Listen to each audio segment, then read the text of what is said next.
If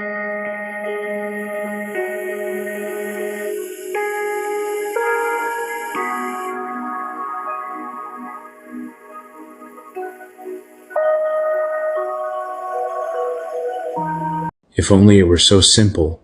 If only there were evil people somewhere insidiously committing evil deeds, and it were necessary only to separate them from the rest of us and destroy them. But the line dividing good and evil cuts through the heart of every human being.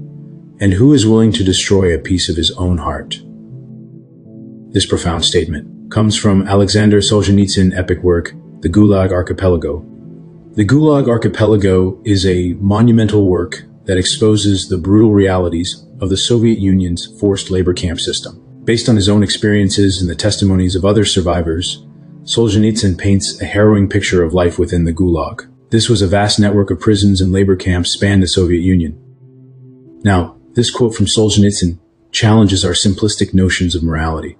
It suggests that the battle between good and evil is not an external conflict. Instead, it is an internal struggle that exists within each of us. Solzhenitsyn's assertion is a stark reminder that human nature is not inherently good or evil. We are capable of both great kindness and terrible cruelty.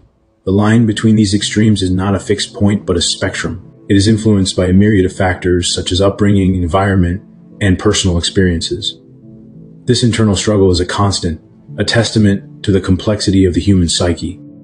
Historically, many narratives have simplified the notion of evil by assigning it to certain people, groups, or external entities. However, Solzhenitsyn's quote encourages a more nuanced understanding.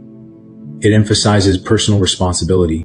To mitigate the presence of evil in the world, people must first examine themselves. They must acknowledge their failings and strive to act with integrity.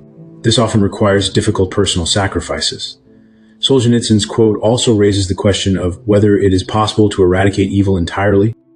If the line between good and evil runs through the heart of every person, then the eradication of evil would necessitate the destruction of a part of ourselves. This is a sobering thought, and one that forces us to confront the uncomfortable truth that evil is an intrinsic part of the human condition. However, this does not mean that we are powerless in the face of evil.